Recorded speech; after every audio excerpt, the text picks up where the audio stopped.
करूँगा। ठीक है? क्या होती है, क्यों ज़रूरी है, ऐड कॉपी में ऐड स्क्रिप्टिंग में क्या फ़र्क है, वो सारी चीज़ें थोड़ी-सी डिस्कस करेंगे, तो नोट्स वगैरह बना लेना। ठीक है? पीडीएफ वगैरह करेंगे सभी लोग।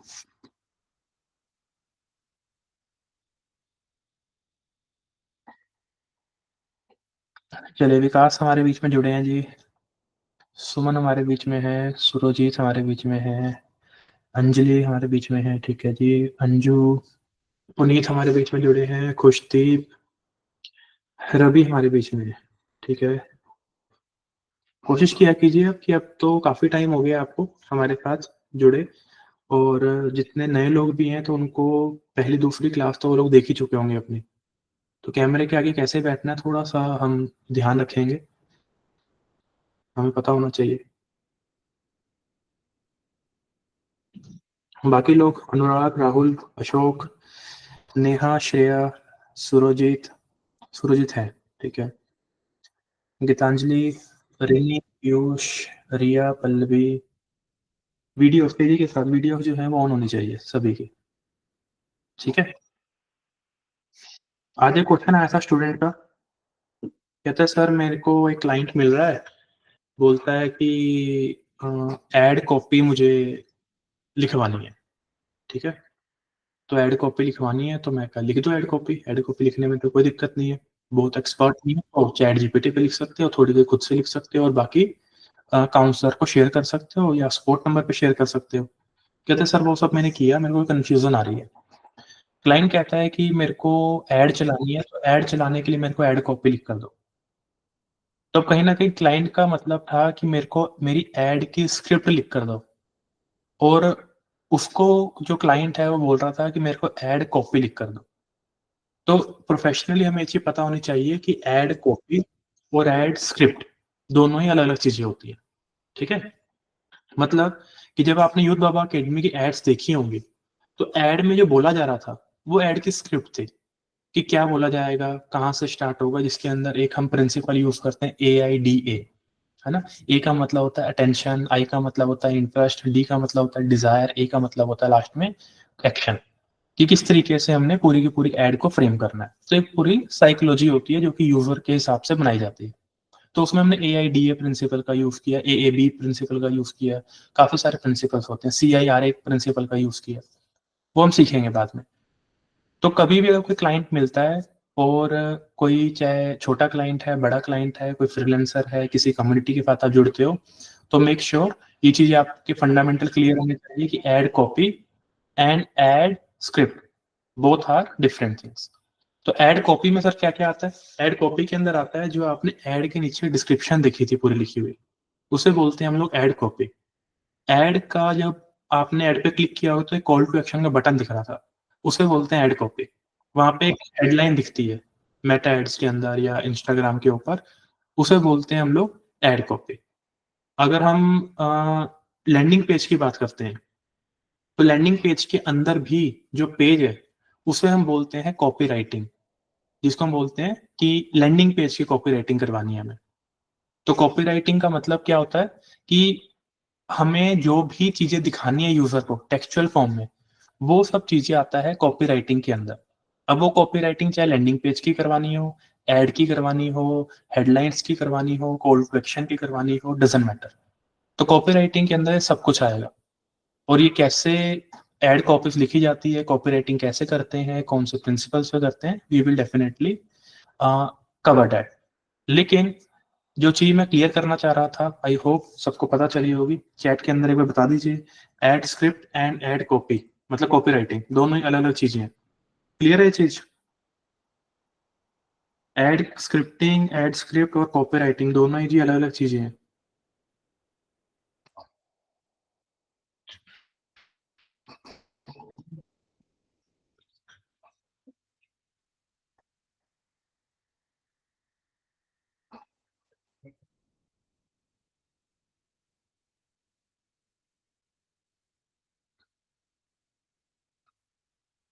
चलो बहुत बढ़िया।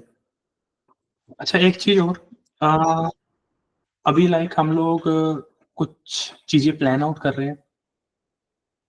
एक तो हमने जो बाय डिफ़ॉल्ट प्लान किया था वो ये था कि एक स्टूडेंट जब कोई भी चीज़ सीखता है, तो डेफिनेटली वो उस चीज़ को प्रैक्टिकली इम्प्लीमेंट करेगा, क्योंकि तभी वो आया। और प्रैक्टिकली जब इम्प्लीमेंट करेगा तो उसको डाउट्स आएँगे तो अपने काउंसलर से बात कर लेगा, सपोर्ट नंबर पे बात कर लेगा और अपनी जर्नी को आगे बढ़ाएगा। लेकिन कुछ चीज़ें हमने देखा कि कुछ स्टूडेंट्स ऐसे भी हैं जो चीज़ों को बड़ा लाइटली ले जाते हैं। आज मोटिवेशन है, कल मोटिवेशन नहीं है। आज यूथ बाबा अकेडमी में है, कल को किसी और की ऐड अच्छी लग गई, पूरा पूरा प्रोग्राम छोड़ के क्विक इनकम के लिए कहीं और चले गए। तो ऐसे बहुत सारे डिस्ट्रैक्शंस घेरती भी हैं और आपको भी डेफ़िनेटली आप बच भी नहीं सकते उस चीज़ से। उसके लिए हम प्लान कर रहे हैं कि लाइक जो भी आपका चैप्टर होता है, एग्ज़ाम्पल आज आपने अवेयरनेस कैंपेन सीखा मेटा एड के अंदर, तो जस्ट उस क्लास के बाद हम एक असाइनमेंट ऐड करने का प्लान कर रहे हैं।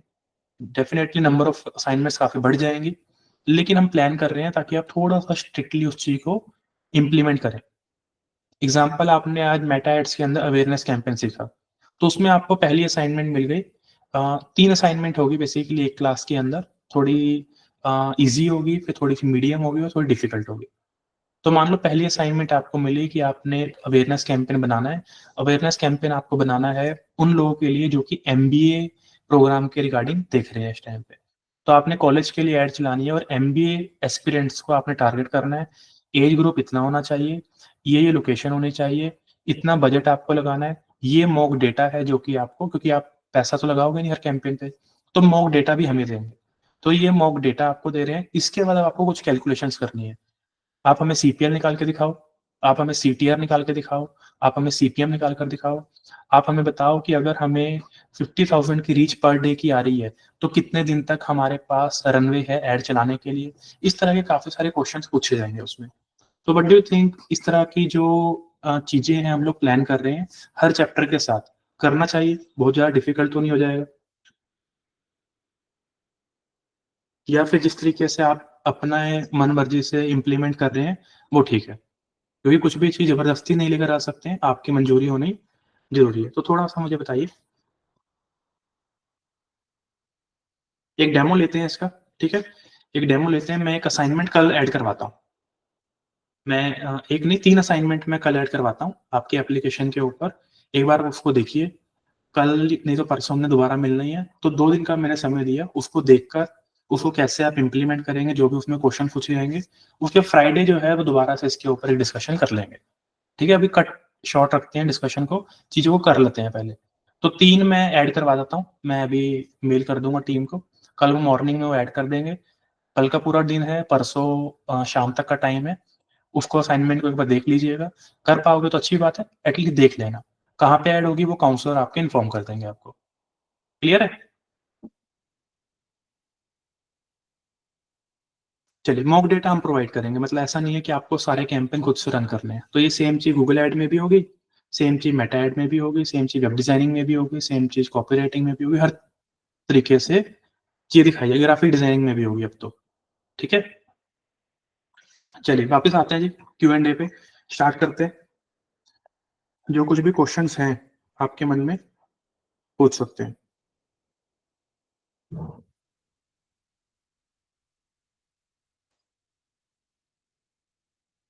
चलिए, सबसे अच्छी चीज़ है क्वेश्चंस पहले ही लिख कर लेकर आते हैं स्टूडेंट, यहाँ पे टाइम खराब नहीं होता है। रवि कह रहे हैं कि sir how much should I charge for creating 100 citations in a month? Citations करनी है, बहुत मुश्किल काम नहीं होता है साइटेशंस को करना, लेकिन डिपेंड करता है कि क्लाइंट इंडियन है या फिर बाहर का है। इंडियन क्लाइंट है, 100 साइटेशन करनी है 10,000 में कर सकते हो, ठीक है? 100 रुपीज़ पर साइटेशन चार्ज कर सकते हो, लेकिन कोशिश करना कि साइटेशन को एक दिन में मत करना, सामने वाले का भी बेचारे का भट्टा बैठ जाएगा पूरा। धीरे-धीरे करना, 1 हफ्ते में थोड़ी, फिर उसके बाद थोड़ी, फिर उसके बाद थोड़ी। बाकी अगर उसको चाहिए, ज़बरदस्ती है, क्लाइंट कहता है कि नहीं मेरे को चाहिए, फिर आपको लॉजिक लगाने की नीड नहीं है, फिर जैसा वो कह रहा है वैसा कर दो। अपनी तरफ से एक सजेशन दे सकते हो कि 1 महीने में इतनी साइटेशन, पहली बात तो अच्छी बात नहीं है, धीरे-धीरे करनी चाहिए। लेकिन हमें दिख रहा है कि काम आ रहा है तो हम क्यों छोड़ें? तो उसको कह दो कि इसको हफ्ते में डिवाइड कर देते हैं। कुछ लोग होते हैं कि हफ्ते में 100 साइटेशन कर दो। तो ये चीज़ उनको थोड़ा सजेस्ट कर देना कि ऐसी अच्छी नहीं है, एसईओ फ्रेंडली टेक्निक नहीं है, लेकिन कर सकते हो, 10,000 जी चार्ज कर सकते हो। इंडियन क्लाइंट है तो, बाहर का क्लाइंट है तो 20,000 भी चार्ज कर सकते हो। What services and strategies can I use to attract more sales specifically for women and girls to this salon? देखो, सैलून जो है, हर एक गर्ल की, विमेन की प्रायोरिटी में होती है कि हाँ, यहाँ पे जाना ही जाना है। अब क्या होता है कि जो गर्ल्स बहुत ज़्यादा कॉन्शियस होती हैं अपनी ब्यूटी को लेकर, तो वो ना बार-बार वो चेंज नहीं करती है। ये साइकोलॉजी कहती है। हमारे घर में भी बहनें हैं तो पता चलता है। तो वो कहते हैं कि 5,000 रुपए लगेंगे यहाँ पे तो कोई दिक्कत नहीं है, हम हफ्ते में 5,000 रुपए खर्च लेंगे। 10,000 रुपए लगेगा हफ्ते का, कोई दिक्कत नहीं है, महीने का 10,000 रुपए लगेगा, हम खर्च लेंगे। लेकिन हमने बार-बार चेंज नहीं करना है। लेकिन they are open to explore new outlets, तो वहाँ पे कोशिश करो। अगर किसी को बुलाना चाहते हो तो सबसे पहली चीज़ है कि आप ऑफ़र देकर ही बुलाओ। फॉर एग्ज़ाम्पल कोई फ्री नेल एक्सटेंशन हम दे रहे हैं, अगर वो सैलून उसमें भी डील करता है, कोई फ्री मैनीक्योर दे रहे हैं, फ्री पेडिक्योर दे रहे हैं। इस चीज़ के अंदर फॉर एग्ज़ाम्पल हमने शायद लास्ट क्लास में डिस्कस किया था, हमने यहाँ पे एक क्लाइंट के लिए किया था, हमने 999 में उनको केराटिन का ऑफ़र चलाया था। तो हम 999 में आपको केराटिन दे रहे हैं प्लस साथ में ये पर्टिकुलर चीज़ एब्सोल्यूटली ये वाली सर्विस फ्री दे रहे हैं। वो मैनीक्योर है, पेडिक्योर है, मसाज है, व्हाटसोएवर, ठीक है? थ्रेडिंग है, जो भी चीज़ें होती हैं अ, रिसर्च करोगे तो बेहतर जान पाओगे। मुझे ज़्यादा चीज़ें पता नहीं है इस बारे में। तो ये चीज़ है, ऑफ़र दीजिए, ठीक है? ऑफ़र दो और ऑफ़र देने के बाद जो है अवेयरनेस कैंपेन या एंगेजमेंट कैंपेन चला सकते हो। इसके अलावा कोई कैंपेन नहीं चलेगा इसमें। कोई ट्रैफिक कैंपेन नहीं चलाना है, कोई सेल्स कैंपेन नहीं चलाना है, कोई वीडियो व्यू कैंपेन नहीं चलाना है, ठीक है? किसी भी तरह का और कैंपेन नहीं चलाना है। सिर्फ़ अवेयरनेस चला दो या फिर एंगेजमेंट चला दो, दैट्स इट। आगे बढ़ते हैं। सुरजीत कह रहे हैं कि जी मेरे कुछ क्वेश्चंस हैं यूट्यूब के लिए, okay. Is it recommend to upload AI generated video? बिल्कुल, यस, इट इज़ रिकमेंडेड। आज के टाइम पे एआई का टाइम है, यूज़ करना चाहिए। Is it recommended to upload some video of AI voiceover and some videos of my own voice? बिल्कुल कर सकते हैं, completely AI भी कर सकते हैं, कोई दिक्कत नहीं है। Is it recommended to upload some video in English or some in Hindi? यहाँ पे थोड़ा सा बचिए। क्या है कि यूट्यूब के जो भी हाल फिलहाल में मार्केटिंग हेड है, उन्होंने एक स्टेटमेंट दी थी कि हम कोशिश कर रहे हैं कि हम जो न्यू क्रिएटर्स हैं, उनको प्रमोट कर पाएँ। और हम चाहते हैं कि पर्सन एक स्पेसिफिक पर्टिकुलर चीज़ के लिए एक पर्टिकुलर क्रिएटर को फ़ॉलो करे। मतलब कि उनके कहने का मतलब ये था कि हम नीश ऑडियंस के ऊपर, नीश चैनल्स के ऊपर रिसर्च कर रहे हैं और उनको प्रमोट करवा रहे हैं। तो अगर अभी आप यूट्यूब के ऊपर कोई भी पर्सन आप में नया-नया आने का प्लान कर रहा है, तो कोशिश करना कि सारी चीज़ों के बारे में ज्ञान नहीं देना है। किसी भी एक पर्टिकुलर चीज़ के ऊपर दो। एग्ज़ाम्पल जैसे इनके क्वेश्चन में एआई इन्होंने 2-3 बार लिखा, तो एआई के ऊपर एक चैनल बना लिया। फॉर एग्ज़ाम्पल मैं डिजिटल मार्केटर हूँ, तो डिजिटल मार्केटिंग में तो सारे मॉड्यूल आते हैं। तो अगर मैं कंप्लीट डिजिटल मार्केटिंग के बारे में चैनल बनाकर बैठ जाऊँगा, तो मेरे को ग्रो करने में थोड़ी-सी दिक्कत हो सकती है, क्योंकि बहुत सारे लोग हैं। लेकिन अगर मैं एक पर्टिकुलर नीश पे बनाऊँगा, लेट्स से मैं सिर्फ यूट्यूबिंग के बारे में बता रहा हूँ, how to become a good YouTuber, या सिर्फ एसईओ के बारे में बता रहा हूँ, तो बहुत जल्दी मेरे को ग्रोथ मिलेगी। एक तो गूगल का ईएटी एल्गोरिथम प्रमोट करेगा मेरे को। पैरेलली जो यूट्यूब जिस तरीके से छोटे क्रिएटर्स को इस टाइम पे देख रहा है, एक नीश चैनल्स को ग्रो करने की कोशिश कर रहा है, तो वो भी मेरे को बेनिफिट मिलेगा, जो उसके अब 2025 के अंदर एल्गोरिथम बदल रहे हैं। तो कोशिश कीजिए जी, इंग्लिश और हिंदी का कंटेंट मिक्स मत करो, एक ही कंटेंट रखो, या तो इंग्लिश ऑडियंस पकड़ लो या हिंदी पकड़ लो। इंडियंस जब ब्लॉगिंग के अंदर आते हैं तो उनके अंदर बहुत ज़्यादा कन्फ्यूज़न ये रहती है कि मैं इंग्लिश के अंदर काम करूँ, मैं हिंदी के लिए काम करूँ, मैं कौन-सी ऑडियंस के लिए काम करूँ? इंग्लिश, क्योंकि इंडिया के अंदर ये कन्फ्यूज़न क्यों है लोगों को? क्योंकि यहाँ पे लोग हिंदी भी बोलते हैं और इंग्लिश भी बोलते हैं। अब उनको होता है कि अगर मैं हिंदी में कंटेंट बनाऊँगा तो सिर्फ़ हिंदी वाले आएँगे। इंग्लिश में कंटेंट बनाऊँगा तो मेरे को बाहर वाले यूएसए का ट्रैफ़िक भी मिल जाएगा। और यही सबसे बड़ी गलती होती है, क्योंकि मैंने ही बहुत करी है। जो मेरा पहला ब्लॉग था उसमें मेरे माइंड में यही आता था कि यार जब सर्च कंसोल के अंदर क्लियरली हमें टैग भी लगाना होता है, लैंग्वेज टैग लगाना होता था, तो मेरे माइंड में आता है हिंदी वाला टैग लगाएँ, इंग्लिश वाला लगाएँ, दिक्कत हो जाएगी। कौन से ऑडियंस को टारगेट करें? इंडियन ऑडियंस को टारगेट करें, कंट्री टैग इंडिया का लगा दें या बाहर का लगा दें। तो वहाँ पर कोशिश करो कि अपने माइंड को क्लियर रखो कि मेरे को एक ही ऑडियंस के लिए काम करना है। या तो मेरे को इंग्लिश ऑडियंस के लिए काम करना है या हिंदी के लिए काम करना है। अब हिंदी के लिए काम करना है तो कंप्लीटली हिंदी के लिए ही काम करो। फिर आपको इंग्लिश की तरफ देखने की नीड नहीं है। और जब इंग्लिश के अंदर करना है तो सिर्फ इंग्लिश ऑडियंस के ऊपर ही काम करो। लगता है कि बहुत ही फ्री टाइम है आपके पास, तो 2 चैनल बना लो। एक हिंदी के लिए बना लो, एक इंग्लिश के लिए बना लो। बहुत सारे लोग ऐसा भी करते हैं। ठीक है, मिक्स मत करो। लेकिन आगे बढ़ते हैं। How to create time stamps for YouTube video so that video can, जो भी टाइम ड्यूरेशन आप रखना चाहते हैं, फॉर एग्जांपल वीडियो को तोड़ना है 30 सेकंड के ऊपर, तो 00:30 जैसे ये चीज लिखोगे अपने आप टाइम स्टैम्प आपका बन जाएगा जी। चलो आगे बढ़ते हैं। राहुल कह रहे हैं कि मैंने एक क्लाइंट क्लोज किया है, कॉन्ग्रेचुलेशन, सोशल मीडिया मार्केटिंग का है, फेसबुक और इंस्टाग्राम एड्स 10,000 और मेटा टैग ऑप्टिमाइजेशन 5,000। ठीक है, 15,000 हो गए टोटल। ठीक है, विमेन क्लोथिंग बिजनेस है, सोशल मीडिया मार्केटिंग प्रोजेक्ट कैसे मैनेज करते हैं, कंटेंट क्या क्या होना चाहिए, कंटेंट क्या क्या होना चाहिए, मार्केटिंग के अंदर कंटेंट कैसे, मैनेजमेंट का पकड़ा है जी, मार्केटिंग का पकड़ा है, पहले ये क्लियर करो। मार्केटिंग का मतलब होता है ऐड चलाना, मैनेजमेंट का मतलब होता है सोशल मीडिया पे कंटेंट डालना। और ई कॉमर्स सेल्स फनल में बजट कैसे एलोकेट करें, 15 के एड बजट है। थर्ड है, और सर ऑडियंस टारगेटिंग कैसे करें, ब्रॉड या फिर नैरो। चलो समझते हैं, बड़ा अच्छा क्वेश्चन है। कह रहे हैं कि जी 15,000 रुपया क्लाइंट मिला है। सबसे पहले तो कॉन्ग्रेचुलेशन राहुल, इसी तरीके से क्लाइंट क्लोज करते रहिए और बाकी लोग भी राहुल को देखकर मोटिवेशन लीजिए कि क्लाइंट मिलता है अगर आप काम करोगे तो। अब ये कह रहे हैं कि मेरे क्लाइंट दो भाग में टूट रखा है, पहला है फेसबुक और इंस्टाग्राम एड्स, ठीक है, और दूसरा ये कह रहे हैं मेटा टैग ऑप्टिमाइजेशन। अब मेटा टैग्स को कैसे ऑप्टिमाइज करना है ये तो मुझे लगता है बहुत अच्छे तरीके से आपको आता होगा, लेकिन अच्छे तरीके से उनके जो कीवर्ड्स हैं उनको समझ कर ही उनके मेटा टैग्स को ऑप्टिमाइज कीजिएगा। तो सोशल मीडिया मार्केटिंग का जो प्रोजेक्ट है, मैं एक बार कंफर्मेशन ले लेता हूँ आपसे नीचे जाकर कि मैनेजमेंट है या मार्केटिंग है। मार्केटिंग है, एड चलानी है मतलब। तो सोशल मीडिया मार्केटिंग के लिए कैसे प्रोजेक्ट को मैनेज करेंगे, सबसे पहले उनके बिजनेस मैनेजर का एक्सेस लेंगे, जो थोड़ा थोड़ा फेसबुक एड्स को जानते हैं। वो क्या करते हैं, वो कहते हैं कि अपना ना मेरे को फेसबुक पेज दे दो। वो फेसबुक पेज का एक्सेस ले लेते हैं, फेसबुक पेज के एक्सेस लेंगे, अपने पास ऐड चलाएंगे, किसके ऐड अकाउंट से, अपने ऐड अकाउंट से। अब अपने ऐड अकाउंट से ऐड चला दी, सामने वाले पर्सन को लीड देनी है या फिर सेल्स देनी है, जो भी है, सारा का सारा डेटा किसके ऐड अकाउंट पे है, हमारे ऐड अकाउंट पे। तो सर ये तो बड़ी अच्छी चीज है, कल को सारा डेटा हमारे पास है, ये क्लाइंट जाएगा तो मैं किसी और क्लाइंट को पकड़ूंगा, उसके लिए ऐड चलाऊंगा, ऑडियंस तो मेरे पास पहले बनी हुई है, तो मैं उसको भी यूज कर सकता हूँ, सेम नीश के क्लाइंट को मैं जल्दी ग्रोथ दे सकता हूँ। बिल्कुल अच्छी बात है, ये चीज हमारे पक्ष में, लेकिन क्या ये करना चाहिए, नहीं करना चाहिए।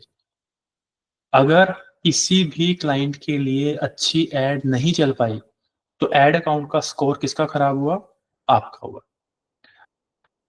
अगर वो एड रिजेक्ट हो जाती है, एड अच्छी नहीं बनती है, तो एड अकाउंट रिस्ट्रिक्ट या सस्पेंड किसका होगा, आपका होगा। क्लाइंट का क्या गया, कुछ भी नहीं गया।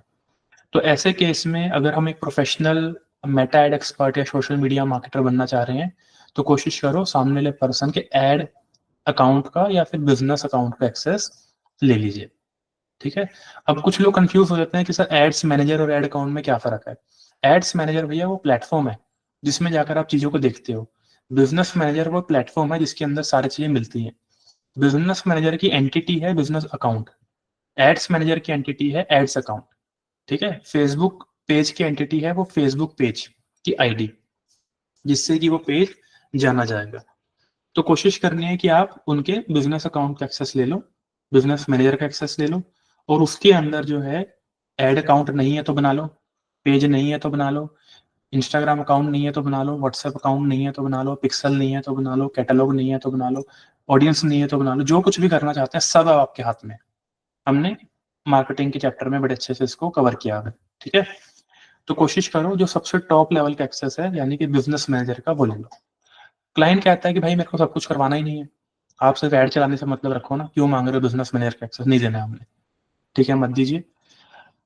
अब पहली चीज तो क्लाइंट ये कहेगा नहीं, क्यों, क्योंकि क्लाइंट के पास ऑप्शन होता है कि अगर मैं बिजनेस मैनेजर का एक्सेस दूंगा, तो बिजनेस मैनेजर का एक्सेस देने का मतलब ये नहीं होता सब चीजों का एक्सेस दे दिया। क्लाइंट के हाथ में होता है कि बिजनेस मैनेजर का एक्सेस में मैं कौन कौन सी चीजों का एक्सेस दूंगा।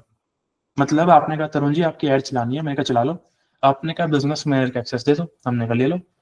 अब मेरे ऊपर है कि मैं कौन कौन सी चीज का एक्सेस दूं उसमें। बिजनेस मैनेजर आप मेरा चलाओगे लेकिन उसके अंदर सिर्फ मेरा फेसबुक पेज एक्सेस कर पाओगे, ये मेरे हाथ में, या सिर्फ मेरा एक पर्टिकुलर एड अकाउंट एक्सेस कर पाओगे, ये मेरे हाथ में, या सिर्फ मेरा पिक्सल आप एक्सेस कर पाओगे, मेरे हाथ में, या सिर्फ इंस्टाग्राम अकाउंट एक्सेस कर पाओगे, मेरे हाथ में। तो जो भी एक्सेस मुझे देना होगा मैं दे सकता हूँ। तो क्लाइंट को ये चीज समझा सकते हो कि सर मैं आपसे कोई एडमिन एक्सेस नहीं मांग रहा हूँ, बिजनेस मैनेजर आपका है, आप भी अपने पास रखिए, आपको मुबारक हो, मैं एक मार्केटर हूँ, तो मेरे को जो जो चीजें चाहिए होंगी मेरे को लेनी पड़ेगी।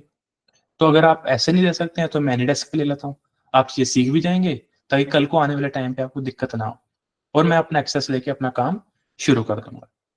ठीक है। वर्स्ट केस सिनेरियो लगता है कि इतना सब कुछ नहीं समझ में आ रहा है, क्लाइंट को भी नहीं समझ में आ रहा है, तो एड अकाउंट का एक्सेस भी ले सकते हो। एड अकाउंट के एक्सेस में क्या होगा, सिर्फ एक एड अकाउंट मिलेगा आपको, और उस एड अकाउंट से रिलेटेड जो भी उनका पेज होगा वो ऑटोमेटिकली मिल जाएगा, उसमें ऐड चलाइए और जो भी रिजल्ट्स होंगे वो आप भी देख सकते हो और क्लाइंट भी देख सकता है। That's it. छोटा एक्सेस है, सिर्फ एड अकाउंट का एक्सेस। उसके बाद क्या है, कंटेंट क्या क्या होना चाहिए नहीं मैं समझ पा रहा हूँ, कंटेंट क्या क्या होना चाहिए, और ई कॉमर्स सेल्स फनल में बजट कैसे एलोकेट करें। स्टार्टिंग के अंदर अगर आप पहली पहली बार ई कॉमर्स ऐड चला रहे हो उस क्लाइंट के लिए, पहले उन्होंने कभी ऐड नहीं चला रखी है, तो कोशिश करो 200 पर डे से ऐड चला सकते हो। इंडियन क्लाइंट के लिए 200 पर डे से चला सकते हो, 250 पर डे से चला सकते हो, इससे ज़्यादा स्टार्टिंग में मत चलाओ। और ऐसा नहीं है कि 2 दिन ऐड चलाई फिर कुछ बना तो है नहीं, कोई सेल नहीं आई तो बंद कर दे। कम से कम भी 5 से 7 दिन तक आपकी ऐड चलनी चाहिए ताकि आपका एक अच्छा डेटा खड़ा हो सके। फिर उस डेटा को अच्छे से एनालाइज करो और फिर अपनी नेक्स्ट वीक की प्लानिंग शुरू कर सकते हो। ऑडियंस टारगेटिंग कैसे करें, ऑडियंस टारगेटिंग कोशिश करो कि नैरो ही करो, ब्रॉड टारगेटिंग नहीं करनी चाहिए। जब सेल्स की बात होती है तो सेल्स के अंदर नैरो टारगेटिंग ही चलती है। बहुत सारे लोगों को मेरे बारे में पता हो ये जरूरी नहीं है, इतने से लोग मेरा सामान खरीद लें ये जरूरी है। तो सेल्स फनल का मतलब है सेल्स जनरेट होनी चाहिए, अवेयरनेस कैंपेन हम लोग नहीं चला रहे हैं। अवेयरनेस का कैंपेन है कि 1 लाख लोगों को मेरे बारे में पता हो। ठीक है जी, पता चल गया, उसके बाद नहीं फिर देखेंगे, सिर्फ पता हो, क्योंकि मेरा गोल ही वही है। फॉर एग्जाम्पल कोई क्रिएटर है, कोई एक्टर है, कोई आर्टिस्ट है, वो चाहता है कि मेरे बारे में लोगों को, डेट्स इट। तो वो अवेयरनेस करवाएगा, अपनी अपनी प्रोफाइल पे लोगों को बुला लेगा, अपने बारे में थोड़ा सा बताएगा, डेट्स इट। उसका इससे ज्यादा कोई बड़ा गोल नहीं है। लेकिन जो पर्सन चाहता है मेरे पास सेल्स जनरेट हो, तो जो सेल्स जनरेट करना चाहता है उसको अवेयरनेस से मतलब ही नहीं है। वो कहता है भाई तू मेरे बारे में जानता है, नहीं जानता मुझे फर्क नहीं पड़ता है, तू आ मेरे प्लेटफॉर्म पे पेमेंट कर और डेट्स इट। अब तूने कोई प्रोडक्ट लिया या तूने कोई सर्विस ली, डेट्स वो मैटर नहीं करता है जिस भी तरह की आप चीज की बात कर रहे हो, वुमेन क्लोथिंग में जो भी आप बेचोगे। समझ रहे, तो सेल्स फनल बनाइए और ऑडियंस जो है वो डेफिनेटली नैरो करके चलाइए। और सेल्स फनल के अंदर, ई कॉमर्स फनल के अंदर कोशिश कीजिए उन लोगों को जल्दी ऐड दिखाइए, मतलब ज्यादा ऐड दिखाइए जो कि एंगेज्ड शॉपर है। एंगेज शॉपर का मतलब क्या हो गया जी, जो जिस लोगों ने हाल फिलहाल में शॉपिंग की हुई है उनका जो डेटा है वो मेटा ट्रैक करता है। तो जिसने अभी हाल फिलहाल में कोई शॉपिंग करी होगी, जो यूजुअली ऑनलाइन शॉपिंग करता है, अगर उन लोगों को आपकी ऐड दिखेगी तो जल्दी चांसेस है कि आपकी सेल्स आकर खड़ी होनी स्टार्ट हो जाएंगे। राइट। और एक चीज और, अगर आप फेसबुक एड्स के लिए, ठीक है, या फिर डिजिटल मार्केटिंग के लिए क्लाइंट्स को लेकर आना चाहते हैं specifically let's say Facebook ads के लिए, तो मेटा के पास एक ऑप्शन होता है बिहेवियर का, पेमेंट बिहेवियर, कि किसने फेसबुक पेमेंट्स का यूज किया है पिछले 30 दिनों में, पिछले 60 दिनों में, पिछले 90 दिनों में। फेसबुक पेमेंट का मतलब क्या हुआ, जिसने फेसबुक के ऊपर पेमेंट की हुई है। अब जब हम शॉपिंग करते हैं तो शॉपिंग के अंदर हम फेसबुक पे पेमेंट नहीं कर रहे हैं, हम पेमेंट उसकी वेबसाइट पे जाकर कर रहे हैं, तो वहां पे एंगेज शॉपर चलेगा। लेकिन अगर मेरे को किसी बिजनेसमैन को टारगेट करना है जो कि मेटा एड्स ऑलरेडी चला रहा है, तो मेटा एड जो पर्सन चला रहा होगा वो तो एड बजट ऐड करता होगा, और एड बजट वो कहाँ पे ऐड करता है, मेटा पे करता है, मतलब फेसबुक पे करता है।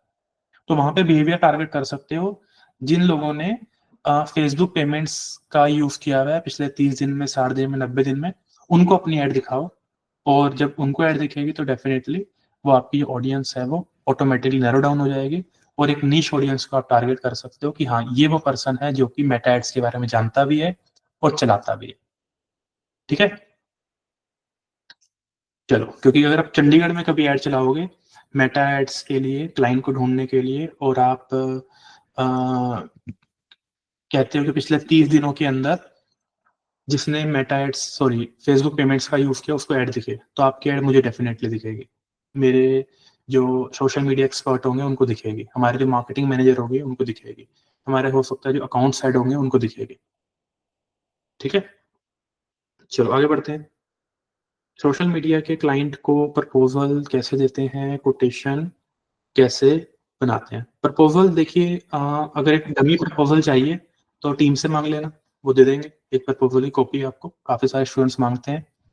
अगर ऑलरेडी मिल रखी है आपको, तो फिर तो बस सेम चीज़ है, बस जो स्कोप ऑफ वर्क होता है वो चेंज करना होता है। पेमेंट टर्म्स अपने अकॉर्डिंग कर सकते हो, हर एक चीज़ अपने अकॉर्डिंग कर सकते हो। तो एक कॉपी जो है वो आपको भिजवा देंगे, ठीक है? मेरे पास अगर हो तो एक बार मैं दिखा देता हूँ आपको।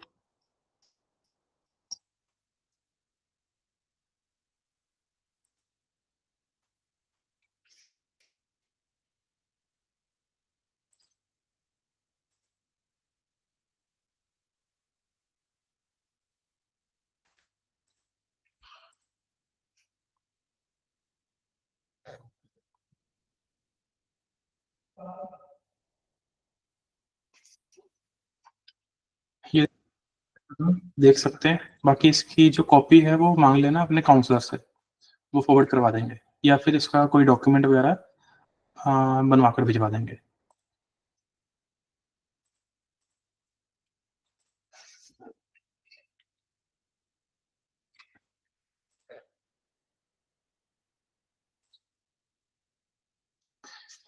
ये देखिए, क्लाइंट को मेल गई हुई है, ठीक है? क्लाइंट का नाम है मिशा।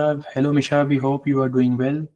सबसे पहले इंट्रोडक्शन आ गई। Greetings from Adsharco, your premier digital marketing and video production agency. We appreciate the opportunity to present our proposal for digital marketing services tailored to meet the unique needs of your business. With a commitment to excellence and a track record of delivering results, we are confident in the ability to drive measurable growth and success for your brand. Scratch brains. About ad sharp को आ गया, ठीक है? उसके project का scope आ गया कि क्या-क्या करेंगे। Instagram and Facebook page setup करेंगे, उसमें जो-जो चीज़ें भी करनी है। फिर मेटा एड्स को मैनेज करेंगे, उसमें campaign strategy, ad creation, campaign management, optimisation and reporting. Timeline दे दी कि 24th जून को ये मतलब पुराना कोई प्रपोज़ल है ये। We propose to commence the project on 24th June. Proposed timeline दे दी। Paid Meta ads management will commence within 3 to 5 days of the start date of the project and will be a continuous process. Actual timeline, our project manager will carefully review all the requirements of this project and inputs before finalizing the detailed timeline with you. This ensures that we deliver a high quality product that meets your expectation. We could take less than this जो भी है। Project का budget आ गया, total budget इतना है, उसके बाद service इतनी है, एड बजट इतना है, ठीक है जी। उसके बाद क्या आ गया जी, पेमेंट टर्म्स आ गई, कितना पेमेंट आप एडवांस देंगे, ठीक है? और उसके बाद बाकी की जो पेमेंट है वो इतनी लेंगे कंसिडरिंग आवर म्यूचुअल अंडरस्टैंडिंग। ये जो प्रपोज़ल है ये किसी स्टूडेंट के क्लाइंट को गया हुआ है। उसके बाद पेमेंट डिटेल्स आ गई दिस अकाउंट डिपार्टमेंट की। फिर वाई एचआर को दिस आ गया एंड लास्ट में नेक्स्ट स्टेप आ गया एंड दैट्स इट, ठीक है? तो ये सब रहता है एक प्रपोज़ल के अंदर। बाकी आपके ऊपर है कि कैसे आप इसको अल्टर करना चाहते हो और अच्छा करना चाहते हो, कंपनी प्रोफाइल साथ में ऐड करना चाहते हो, अपना पोर्टफोलियो ऐड करना चाहते हो, व्हाटसोएवर जो भी क्लाइंट ने आपसे माँगा होगा। एक प्रपोज़ल दिखाया है कि किस तरीके का होता है।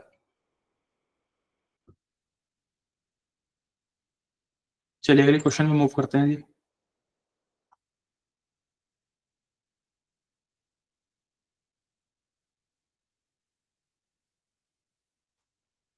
थोड़े क्वेश्चन मेरे से स्किप हो गए हैं। मैं अपना क्वेश्चन ना दोबारा से मत भेजिएगा। मैं नीचे से क्वेश्चंस लेना स्टार्ट कर रहा हूँ। अनिल कह रहे हैं कि सर हॉस्पिटल में था, आज ही डिस्चार्ज मिला है, 8 नवंबर के बाद मैंने कोई भी क्लास नहीं लगाई है। चलिए कोई बात नहीं अनिल, ठीक है? अच्छी चीज़ है आप वापस आ गए हैं, आई होप सब अच्छा होगा। हेल्थ को आप थोड़ा ध्यान रखिए और उसके बाद दोबारा से अपनी लर्निंग को शुरू कीजिएगा।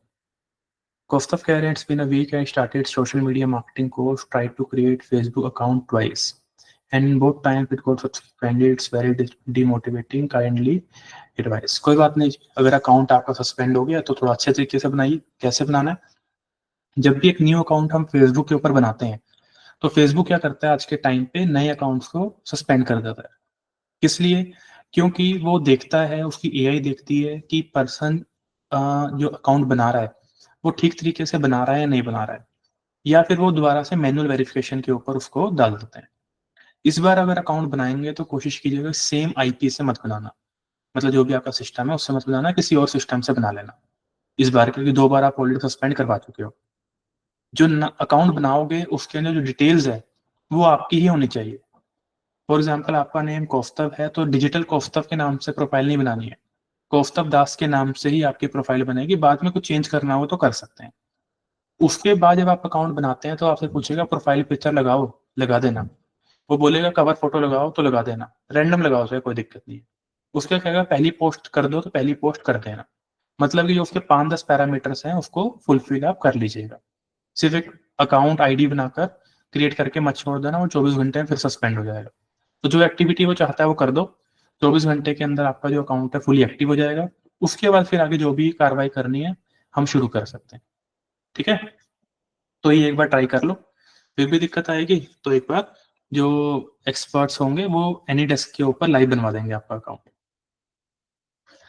अभिरूप क्या कह रहे हैं कि एक ब्लॉगिंग साइट को ग्रो होने में कितना टाइम लगता है अगर हम माइक्रो निश पर काम कर रहे हैं एंड वीकली 4 टू 7 बैकलिंक्स बना रहे हैं पिंटरेस्ट से?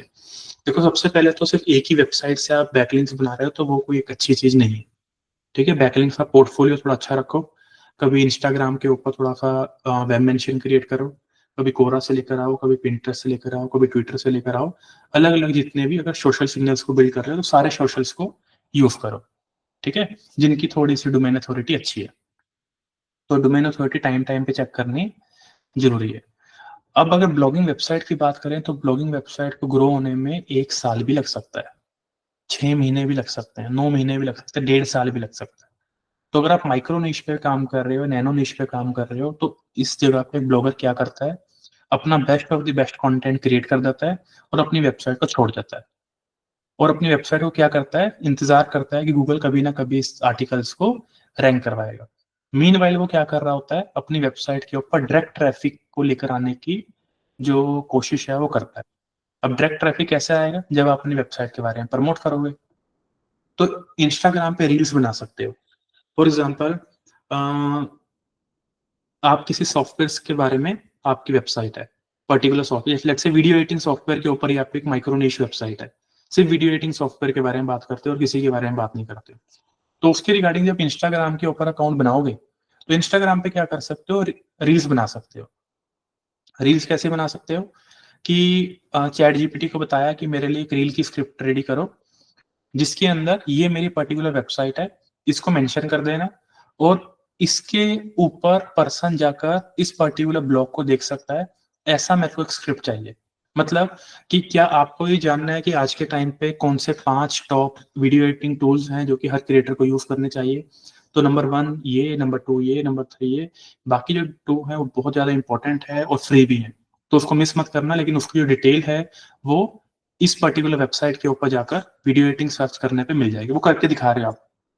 पीछे वॉइस ओवर चल रहा है और सामने आप करके दिखा रहे हो। इससे क्या होता है कि पर्सन जाकर आपकी वेबसाइट को सर्च करता है, क्योंकि डायरेक्ट लिंक तो है नहीं इंस्टाग्राम के ऊपर, वो सर्च करेगा। तो जितने वेब मेंशन्स होंगे, जितना ज़्यादा पर्सन आपका सर्च बार में अपने आपकी वेबसाइट का नाम डालेगा, उतना अच्छा उसका डीए होगा, उतना अच्छा उसकी अथॉरिटी बढ़ेगी, क्योंकि क्लिक करते ही नाम डालते ही वो आपकी वेबसाइट पे विजिट कर रहा है, किसी और जगह नहीं जा रहा है। तो जैसे ही आपकी वेबसाइट के ऊपर डायरेक्ट ट्रैफिक आना स्टार्ट होगा और सर्च के थ्रू आना स्टार्ट होगा, तो एसईओ स्कोर आपकी वेबसाइट का बढ़ना शुरू हो जाएगा। लेकिन ये करेंगे कैसे? जब हम ज़्यादा से ज़्यादा वेब मेंशन्स क्रिएट करेंगे, मतलब कि ज़्यादा से ज़्यादा कंटेंट अपनी वेबसाइट के अराउंड बनाएँगे। ठीक है? तो कोशिश करो कि लोग आपके नाम को, आपके पेज को सर्च करें, आपकी वेबसाइट को सर्च करें। बाकी जो सोशल सिग्नल्स बिल्ड कर रहे हैं वो अच्छी चीज़ है, करते चलिए। विष्णु कह रहे हैं गूगल अकाउंट में बैलेंस ऐड कर दिया, पर लास्ट पेमेंट में शो हो रहा है कि फंड में कैसे करूँ उसको सर गूगल ऐड की फुल मास्टर क्लास। विष्णु मैं समझा नहीं आपका पॉइंट। गूगल ऐड अकाउंट में बैलेंस ऐड कर दिया, चलो समझ में आ रहा है। पर वो लास्ट पेमेंट में शो हो रहा है। फंड में कैसे ऐड करूँ? अच्छा, आप कह रहे हो कि लास्ट पेमेंट आपने जो करी है उसी में तो शो होगा। उसके बाद अवेलेबल फंड्स के अंदर आप कह रहे हो कि मेरे को नहीं दिख रहा है, तो अवेलेबल फंड्स के अंदर वो ऑटोमेटिकली आ जाता है। 2-4 मिनट का टाइम लेता है, लेकिन आ जाता है। अब ऐसा ना हो कि आपने क्रेडिट कार्ड को पहले अटैच कर रखा हो, आपकी पेमेंट अधूरी हो, जो पेमेंट ना कटी हो अभी तक और क्रेडिट में खड़ा हो, तो जो आपने अमाउंट किया हो सकता है वहाँ से काउंटर बैलेंस हो गया हो।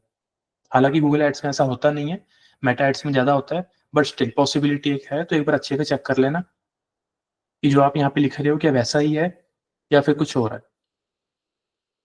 वरना सपोर्ट नंबर पे मैसेज कर देना, वो खुद देख लेंगे एक बार। गूगल शॉपिंग एड्स रन करने पर पब्लिश होने में सबसे पहले प्रोडक्ट आपको एक्टिव करवाने पड़ेंगे मर्चेंट सेंटर में जाकर अपने। वो देख लीजिए, अगर वो एक्टिव है तो फिर तो 24 घंटे के अंदर अंदर जो आपकी ऐड है वो चल पड़ेगी। आगे बढ़ते हैं। सर, आपने पिक्सल सेट करने के 2 वेज बताए, Google tag manager and custom pixel. इसमें से कौन सा बेटर है, मीन्स इनमें क्या डिफरेंस? बेटर तो देखो दोनों ही है जी, ठीक है, बेटर तो दोनों ही है। दोनों का ही मतलब भी एक ही है। बस क्या होता है कि अपनी सुविधा के लिए हम गूगल टैग मैनेजर यानी कि जीटीएम को यूज करना पसंद करते हैं। कारण क्या है कि अगर मान लो कल को मेरी वेबसाइट के अंदर कोई दिक्कत आ जाती है, मेरी वेबसाइट कभी कोई क्रैश कर जाती है, कोई प्रॉब्लम आ जाती है, तो मेरे को दोबारा से सारे के सारे टैग मैन्युअली लगाने नहीं पड़ेंगे। मैंने वो सारे के सारे टैग कहाँ पे लगा रखे हैं? जीटीएम के ऊपर लगा रखे हैं, गूगल टैग मैनेजर में लगा रखे हैं। और गूगल टैग मैनेजर का जो टैग है वो कहाँ पे लगा रखा है? वो लगा रखा है अपनी वेबसाइट के साथ। तो अगर मेरी वेबसाइट कभी क्रैश करती भी है तो मुझे सिर्फ और सिर्फ जीटीएम का कोड कॉपी करके दोबारा से साइट में पेस्ट करना है। सारे टैग्स लगाने की जरूरत नहीं पड़ेगी। फिर चाहे वो पिक्सल का हो, या फिर वो पिंटरेस्ट का हो, या फिर वो लिंक्डइन का हो, या फिर वो ट्विटर का हो, किसी का भी हो, रीमार्केटिंग टैग हो, व्हाट्सोएवर, आपको बार बार सारे के सारे कोड जो है वो कॉपी नहीं करने पड़ेंगे। सिर्फ ये एक बेनिफिट है। हम लोगों को लगता है कि नहीं सर कोई दिक्कत नहीं है, 5 कोड है वो कॉपी कर लेंगे दोबारा से साइट के अंदर, तो विदाउट जीटीएम भी काम कर सकते हो। ठीक है, चलिए आगे बढ़ते हैं। Sir, which funnel would be best for yoga trainer? कौन सा फनल अच्छा रहेगा योगा, डिपेंड करता है कि बेच क्या रहे हो।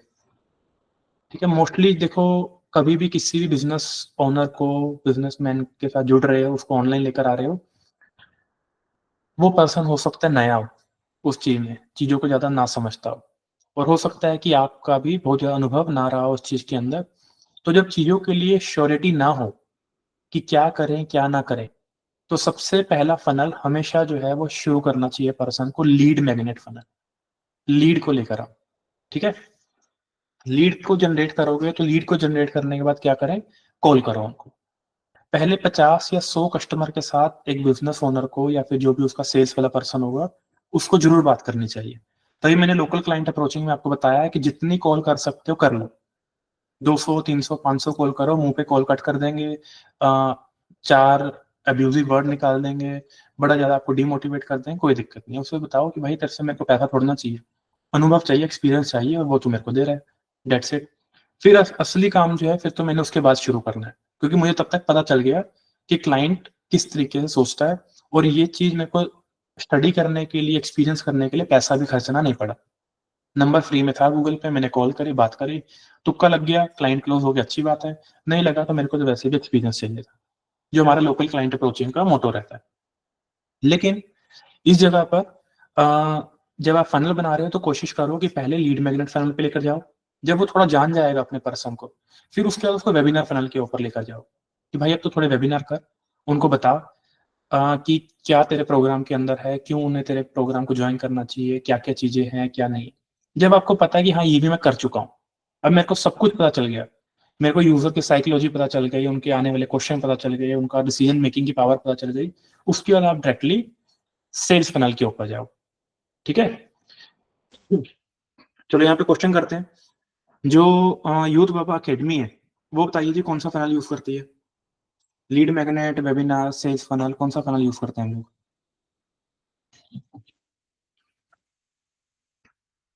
चैट के अंदर?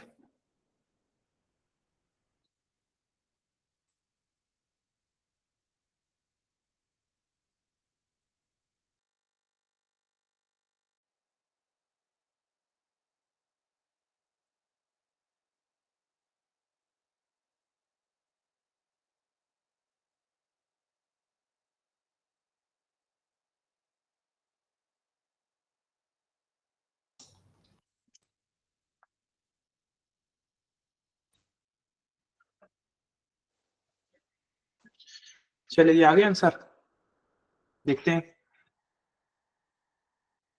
Sales funnel, sales, lead magnet, sales. चलो वेबिनार तो किसने नहीं बोला, लेकिन लीड फनल और सेल्स फनल की बात आपने यहाँ पे करी है कि आप कौन सा फनल यूज कर रहे हैं। या तो आपने बताया कि सर आप लीड मैग्नेट फनल यूज कर रहे हैं या फिर आप सेल्स फनल यूज कर रहे हैं। तो भैया हम लोग सेल्स फनल का यूज करते हैं। सेल्स फनल का मतलब क्या है कि आप हमारी ऐड देखोगे, ऐड देखने के बाद हमारे लैंडिंग पेज के ऊपर जाओगे। लैंडिंग पेज के ऊपर हमने वो सारे चीजों का आंसर कर दिया जो कि आपके मन में क्वेश्चन आ सकते हैं। लेकिन उसके बाद हमने एक चैट विद एक्सपर्ट्स का बटन भी दिया हुआ है, ठीक है। आपने हो सकता है उस पर क्लिक करके हमारे बोर्डलाइन नंबर पे चैट भी की हो। तो इंडियन ऑडियंस की मेंटेलिटी को समझकर हमने ये चीज करी। अगर ये चीज यूएसए में करेंगे तो वहां पे चैट विद एक्सपर्ट्स का ऑप्शन नहीं रखेंगे। वहां की मेंटेलिटी अलग है, वहां की डिसीजन मेकिंग की पावर अलग है। तो मैं क्या समझा रहा था आपको कि जब भी आप कोई फनल बनवाओ अपने क्लाइंट का या खुद का अपना बनाओगे कल को, तो आपको पता होना चाहिए कि जिसके साथ मैं जुड़ रहा हूँ वो पर्सन कैसे सोचता है। अब इंडियन ऑडियंस के लिए हमारे प्रोग्राम का प्राइस इस टाइम पे 12,000 चल रहा है, ठीक है। नए साल के बाद से 24,000 हो जाएगा। तो 12,000 रुपए का जो हमारा प्राइस चल रहा है इस टाइम पे, 12,000 किसी भी इंडियन के लिए खर्चना आसान बात नहीं है। बड़ा सोचता है वो, आपने भी बड़ा सोचा होगा जब हमारे प्रोग्राम में आए। लेकिन सामने वाला पर्सन अगर वो पैसा खर्चना चाहता है तो डेफिनेट सी उसको थोड़ी सी एश्योरेंस चाहिए, वो थोड़ी सी अपने मन को हल्का करना चाहता है बात करके। इस कारण से हमने कहा कि नहीं, चैट विद एक्सपर्ट्स का बटन होना चाहिए। अगर पेमेंट करने से पहले भी कुछ क्वेश्चंस रह जाते हैं तो पर्सन के पास ये अपॉर्चुनिटी होनी चाहिए। लेकिन जो हमारी टीम है वो कहती है कि सर बहुत कम लीड्स आती हैं, बहुत कम। मतलब कि अगर आज के दिन में 100 लोगों ने हमारे प्रोग्राम में एनरोल किया तो 100 में से शायद 10 या 15 ही होंगे जो कि चैट विद एक्सपर्ट्स के बटन पे गए होंगे। दूसरे जो बाकी के 80 to 85 लोग हैं वो डायरेक्टली रजिस्टर नाउ के बटन पे जाते हैं, अपना एनरोलमेंट करते हैं एंड प्रोग्राम को शुरू करते हैं। तो ये एक अच्छी चीज है हमारे लिए, ठीक है। क्यों है ये अच्छी चीज? इस चीज को करने के लिए बहुत सारी स्टडी लगी है। मैंने खुद ने 1300-1400 वेबिनार किए होंगे, कम से कम बता रहा हूँ, ज्यादा भी हो सकते हैं। एक एक दिन में 3-3 वेबिनार भी किए हैं, एक एक दिन में 50-50 कॉल्स भी लिए हैं बैठकर। क्यों लिए? ताकि मैं समझ पाऊँ कि एक्चुअल में यूजर किस तरीके से सोचता है। तो इतनी कॉल्स कर ली, इतनी कॉल्स कर ली कि आज किसी भी बिजनेस के लिए स्ट्रेटेजी बनानी है, किसी भी तरह का फनल बनाना है, हम बना सकते हैं। इसी को शायद बोलते हैं अनुभव, इसी को एक्सपीरियंस बोलते हैं। तो ये सेम चीज आपको कब आएगी? जब आप ये सेम चीज करोगे। अब मैंने बता तो दिया, सुनना कितना आसान था, तो सुनने से एक्सपीरियंस आ जाएगा? नहीं आएगा। वो कैसे आएगा? वो करके ही आएगा, ठीक है। तो उसको कीजिए। पूनम कह रहे हैं कि सर एक दिन के लिए 1/4 प्राइस का ऑफर निकाल दो, हमको अभी 6 मंथ्स और चाहिए सारा कोर्स देखने के लिए। अ, देख अच्छा, चलिए ठीक है, कोई बात नहीं जी। इस चीज के लिए मैं राइट पर्सन नहीं हूँ, मैनेजमेंट डिसीजन लेगा। अभी तक तो कोई ऐसा प्रोग्राम बनाया नहीं है, प्लान कर रहे हैं, ठीक है। काफी प्लान कर रहे हैं क्योंकि टाइम कम है हमारे पास भी। कुछ ना कुछ तो करेंगे, है ना। लेकिन मैं खुल के कुछ भी नहीं बोल सकता हूँ क्योंकि मेरे को भी नहीं पता अभी तक। चलिए आगे बढ़ते हैं। राहुल हो गए हैं।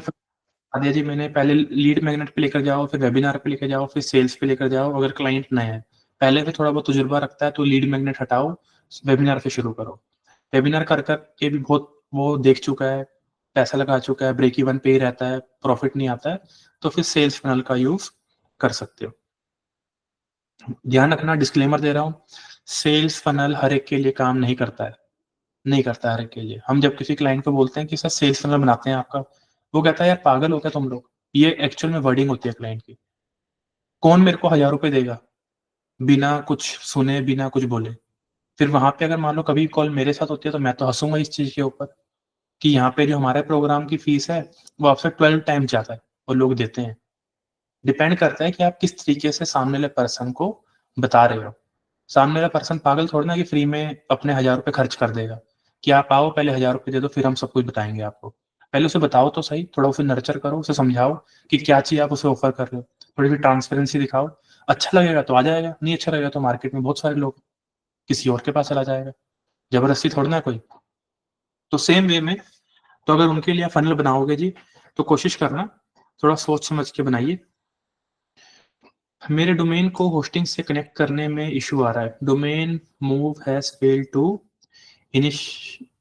failed to initiate, possible failure reason, account with this such email does not exist, domain move is already in progress, multiple accounts were found with this email। हाँ, कुछ भी समझ में नहीं आया, ठीक है, स्क्रीनशॉट के साथ स्पॉट नंबर के ऊपर मैसेज डाल दीजिएगा जी। क्या क्वेश्चन है? अंजलि कह रहे हैं कि sir I have closed an electrical store client. चलिए, सबसे पहले अंजलि कांग्रेचुलेशंस, क्लाइंट क्लोज कर। This is their first time presence online, so what kind of content and ads I could provide so they have maximum return। जो person offline market में already बैठा है, उसे online धंधा, ऑनलाइन बिजनेस जल्दी जल्दी समझ में नहीं आता है, ठीक है, लेकिन अब वो देखा देखी में स्टार्ट कर रहे हैं कि यार चलो सब लोग कर रहे हैं तो मैं भी कोशिश करके देखता हूँ। अब ऐसे पर्सन को सोशल मीडिया मैनेजमेंट की तरफ लेकर नहीं जाना है, ऐसे पर्सन को रिवेन्यू की तरफ लेकर जाना है। रिवेन्यू कैसे आएगा? एड से, ठीक है, क्योंकि एड से कस्टमर आएगा हमारे पास और रेवेन्यू तो कस्टमर से आएगा। तो उस केस के अंदर सोशल मीडिया के ऊपर पेजेस बनाइए, 2 या 4 डमी इमेजेस डालिए, खुद बनाकर डाल दो या फिर गूगल से उठाकर डाल दो, कोई दिक्कत नहीं है। उसके जल्दी से जल्दी इनकी एड चलाओ। एड चलाने के बाद जो भी ये प्रोडक्ट बेचना चाहते हैं, लोगों को अपनी शॉप पे बुलाना चाहते हैं, व्हाट्सएवर, उस पर्टिकुलर गोल को लेकर एड चलाइए, बजट लगवाइए, लोग आएंगे। अगर इनको ये दिख गया कि एड चलाने से, डिजिटल मार्केटिंग करवाने से लोग आते हैं, तो फिर ये पर्सन रुक जाएगा आपके साथ। तो ऐसे लोगों को, जो लोग नए नए आ रहे हैं, ऑनलाइन प्रेजेंस बनाना चाह रहे हैं, ऐसे लोगों को कहानी नहीं पानी है आपने कि हम आपके लिए पहले जीएमबी प्रोफाइल बनाएंगे, फिर आपके लोकल एसईओ करेंगे, फिर लोग सोशल मीडिया को मैनेज करेंगे, फिर आपकी विजिबिलिटी बनेगी, फिर आपके रील्स पे व्यूज आने स्टार्ट होंगे, फिर आपके फॉलोअर्स बढ़ेंगे। उसको चाहिए ही नहीं है सब, ठीक है। उसको क्या चाहिए कि भाई ये बताओ कि ये मेरे लिए फायदेमंद है नहीं है। तो पहले वो चीज दिखा दो जो वो चाह रहा है। तो वो क्या चाह रहा है? वो चाह रहा है कि मैं इस चीज को टेस्ट कर लूं अपने बिजनेस के ऊपर। तो सबसे आसान तरीका क्या है कस्टमर को बुलाने का? एड चला दो। अब चाहे गूगल पे चला दो या फिर आप मेटा पे चला दो, जिस भी तरह का बिजनेस को रन कर रहे हैं, एड चलाओगे, लोग आएंगे, पर्सन खुश हो जाएगा। फिर उसको बताओ कि अब सेटिस्फाइड हो? हाँ है। अब मेरा प्लान सुनो, this should be the road map to make a sustainable business. GMB भी करना पड़ेगा, रिव्यूज भी लेकर आने पड़ेंगे, क्रेडिबिलिटी बनानी पड़ेगी, सोशल मीडिया पे अच्छे करते हैं, अपना कुछ के कुछ 2-4 प्रोडक्ट निकाल दीजिए, वो भी बेचना शुरू करो, वहां पे मार्जिन अच्छे होंगे, कल को ई कॉमर्स कर सकते हैं। फिर एक पूरी की पूरी सीरीज स्टार्ट होगी। वाई नॉट के मार्केट प्लेस के ऊपर जाकर लिस्ट करें, अमेजोन पे, फ्लिपकार्ट पे फ्री का कस्टमर आता है, वहां बेचते हैं। कब तक लोकल एरिया में बेचोगे? पूरे इंडिया में बेचते हैं। पूरे इंडिया में बेचना स्टार्ट कर दे, चलो पूरे वर्ल्ड में बेचते हैं। फिर वो एक सीरीज स्टार्ट होती है। फिर जब आप क्लाइंट के साथ बैठ के उसकी रोड मैपिंग करते हो कि भाई अभी तक तू 10,000 रुपये कमाता था, अभी तक तू 50,000 कमाता था, चल अब थोड़ा बड़ा सोच ले, अब 5 लाख के बारे में सोच ले, अब तो 5 लाख कमा रहा है तो थोड़ा सा 50 लाख के बारे में सोच ले। इस तरीके से फिर धीरे धीरे करके जर्नी शुरू होगी, ठीक है। चलो आगे बढ़ते हैं। अंजलि हो गई, अंजलि के बाद कौन है? गीतांजलि। गीतांजलि कह रहे हैं कि सर ऐड वाले क्लाइंट से हमें क्या क्या इन्फॉर्मेशन लेनी चाहिए अगर उन्हें लीड चाहिए? Meta ads, Google ads. Information वो लेनी चाहिए जो कि आपको दिखानी है। एग्जाम्पल, मैंने कहा कि मुझे लीड चाहिए डिजिटल मार्केटिंग इंटर्नशिप प्रोग्राम के लिए, गीतांजलि आप मेरी एड रन कीजिए। तो आप क्या कहोगे कि सर मेरे को बताओ कि आपके प्रोग्राम में क्या क्या चीजें हैं, मेरे को एड कॉपी बनानी है। फिर आप एड कॉपी बनाओगे, मुझे चेक करवाओगे, एक बार देख लो कुछ मिसिंग तो नहीं है। मैं कहूंगा नहीं, सब कुछ कवर कर दिया। आप एड क्रिएटिव बनाओगे, एड क्रिएटिव किसके अकॉर्डिंग बनेगा? मेरे अकॉर्डिंग बनेगा, क्योंकि लीड मुझे चाहिए, बिजनेस में हूँ। तो मेरे को जो जो चीजें आप मेरे से पूछोगे मुझे बतानी पड़ेगी, और वो सारी चीजें आपको मेरे से पूछनी पड़ेगी जो कि यूजर को दिखानी है। क्योंकि मैं, आपने मेरे को पैसा थोड़ा ना देना है, आपने मेरे को लीड थोड़ा ना देनी है। लीड तो मेटा से आएगी और वो यूजर आएगा जो फॉर्म फिल करेगा। तो वो यूजर क्या देखे ताकि वो फॉर्म फिल करे, अपनी कॉन्टेक्ट इन्फॉर्मेशन शेयर करे, वो अच्छी होनी चाहिए। वो क्या अच्छा होना चाहिए ये आप डिसाइड करोगी, because you are the marketer. फिर वो सोचने के बाद जो दिखाना है वो आप मुझसे मांग लोगे कि ये चीजें दिखानी है, प्लीज शेयर दिस। नंबर दिखाना है तो नंबर ले लोगे, प्रोग्राम का फीस दिखानी है वो ले लोगे, डिटेल दिखानी है वो ले लोगे, करिकुलम दिखाना है वो ले लोगे, लोकेशन दिखानी है वो ले लोगे, व्हाट्सएप डन। लेकिन मार्केटर हो आप तो डिसाइड भी आप ही करोगे जी। राहुल गुप्ता कह रहे हैं कि पीपीसी एड्स क्या होती हैं, पीपीसी और उसमें बिड स्ट्रेटेजी कैसे करेंगे। बहुत बड़ा क्वेश्चन है, जल्दी बिडिंग के ऊपर मतलब बिडिंग स्ट्रेटेजी के ऊपर एक क्लास करेंगे, लेकिन समझ लेते हैं। पीपीसी का मतलब होता है पेपर क्लिक। जब एक एडवर्टाइजर इस तरीके का कैंपेन रन करता है जहां पे कोई भी उसकी एड को देखकर क्लिक करता है तो एडवर्टाइजर पैसा देने के लिए रेडी है। सबसे बड़ा एग्जांपल गूगल एड्स। गूगल के ऊपर आपने सर्च किया best digital marketing institute in near me या best digital marketing institute in Mumbai, अगर आप मुंबई से हो, और मैंने मुंबई में ऐड चला रखी है, digital marketing internship program 100% job placement this ऐसे चलाते हैं इंस्टीट्यूट अपनी ऐड, चला दीजिए। मैंने सबसे ऊपर अपनी ऐड को दिखा दिया। अब सबसे ऊपर अपनी ऐड को दिखाने के लिए मुझे कुछ काम करना पड़ेगा, क्योंकि गूगल मेरी बुआ का लड़का तो है नहीं कि मैंने उसे बोला कि भाई ऐड चला दे और सबसे ऊपर मुझे दिखा दे। वो कहेगा कि नहीं, मैं किसी का भी नहीं, मैं सिर्फ पैसों का हूँ, क्योंकि मैं एक बिजनेस हूँ। तो मैंने कहा ठीक है, अग्रीड। तो मैंने उसको कहा कि काम कर, मेरे को ना थोड़े से रेट दे दे जो डिजिटल मार्केटिंग प्रोग्राम कीवर्ड के ऊपर खर्चा करते हैं। उसने कहा ठीक है, मेरा फ्री का कीवर्ड प्लानर, आप उस पर चले जाओ। मैं उसमें गया, मैंने डिजिटल मार्केटिंग प्रोग्राम को सर्च किया, मेरे को लोअर बिड और हायर बिड दोनों पता चल गई। लोअर बिड 25 रुपए की थी, हायर बिड 70 रुपए की थी। मैंने कहा 100 रुपए लगाते हैं, मैंने 100 रुपीज दे दिए। अब मेरे को पता है कि मेरे आसपास जितने भी लोग हैं वो इस बिड को कंपीट नहीं कर सकते। 100 रुपए क्लिक का देना लोगों के बस की बात नहीं है, बड़ी कंपनीज कर सकती हैं, ठीक है। तो उस केस के अंदर मैंने सर्च एड चलाई। सर्च एड एक पीपीसी की ही एड है, पेपर क्लिक की एड है, कि जैसे ही आपको मेरी एड दिखेगी आप उस एड पे क्लिक करोगे, क्लिक करते ही मेरी जेब से 100 रुपए कट जाएंगे, क्योंकि मैंने 100 रुपए की बिड की हुई है।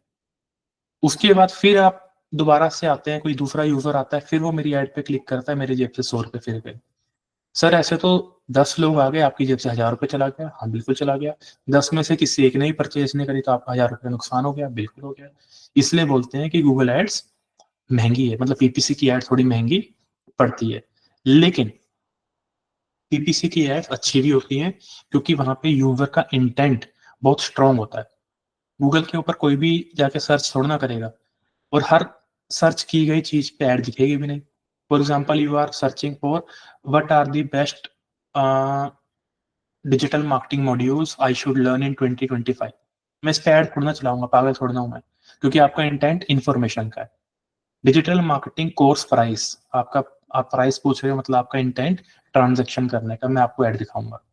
डिजिटल मार्केटिंग प्रोग्राम सर्टिफिकेशन, आपका सर्टिफिकेशन करने का इंटेंट है, मैं आपको अपनी ऐड दिखाऊंगा। डिजिटल मार्केटिंग प्रोग्राम फीस, मैं अपनी ऐड दिखाऊंगा।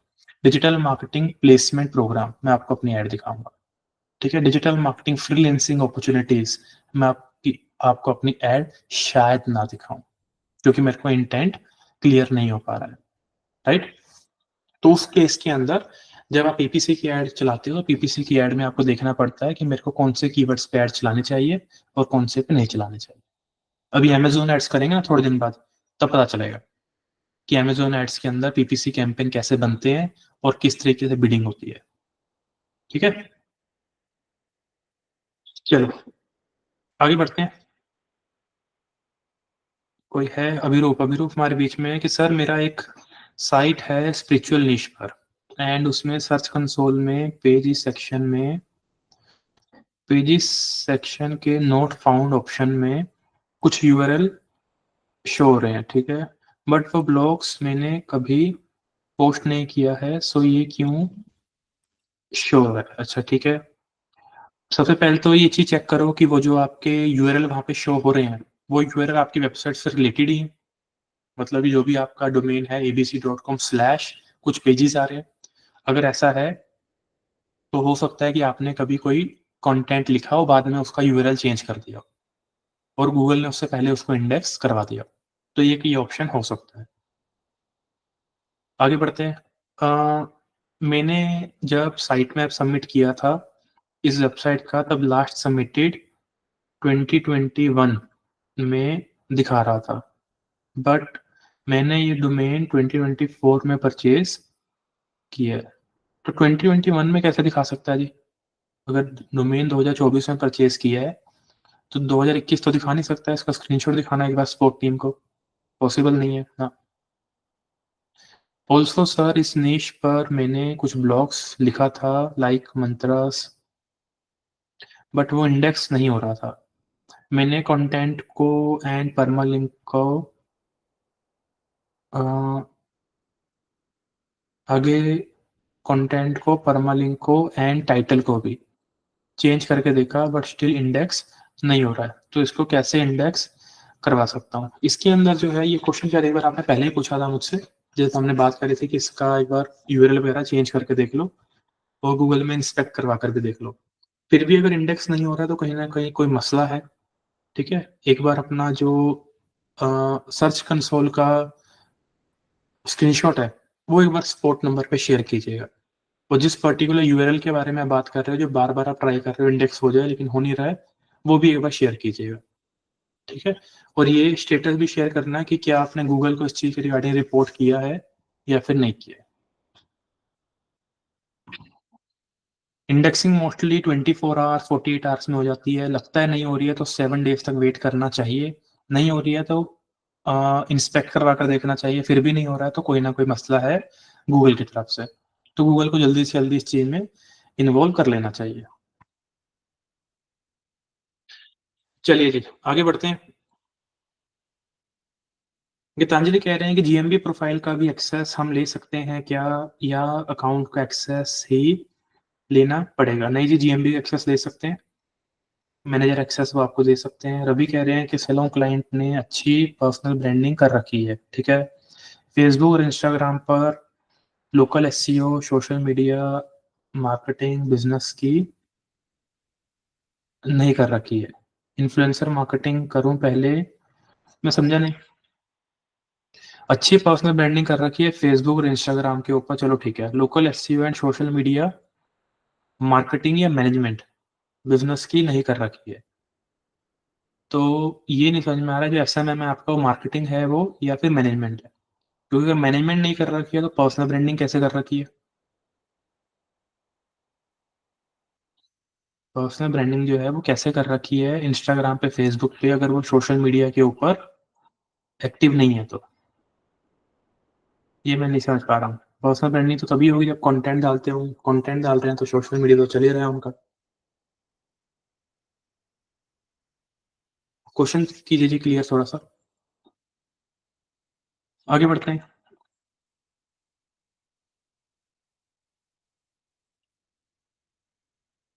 विष्णु कह रहे हैं कि सर ऊपर क्वेश्चन, डोमेन मेरा होस्टिंगर का है और होस्टिंग मेरी ग्लोबल होस्ट की है।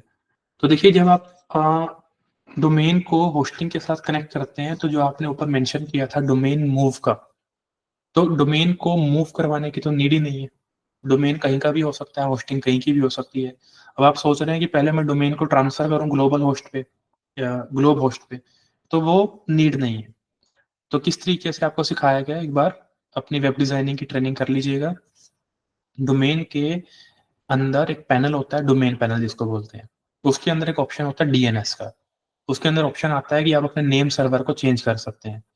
जब होस्टिंग के साथ आपको कनेक्ट करना है तो होस्टिंग वाले अपने नेम सर्वर देते हैं, कुछ लोग 4 देते हैं, कुछ लोग 2 देते हैं, कई जगह पे 2 डालने का ऑप्शन आता है, कहीं पे 4 डालने का ऑप्शन आता है, 2 मिनिमम चाहिए होते हैं। तो 2 नेम सर्वर वहां से उठाना और अपने होस्टिंगर अकाउंट के डीएनएस में जाकर अपडेट कर देना, और आपका डोमेन और आपकी होस्टिंग कनेक्ट हो जाएगी। ठीक है, तो डोमेन को मूव करवाना है, ऑलरेडी इन प्रोग्रेस है, ये सब करने की नीड आपको नहीं है जी। ट्रेनिंग को थोड़ा अच्छे से अटेंड कीजिए, चीजें सीखने को मिलेगी। और देखते हैं आगे।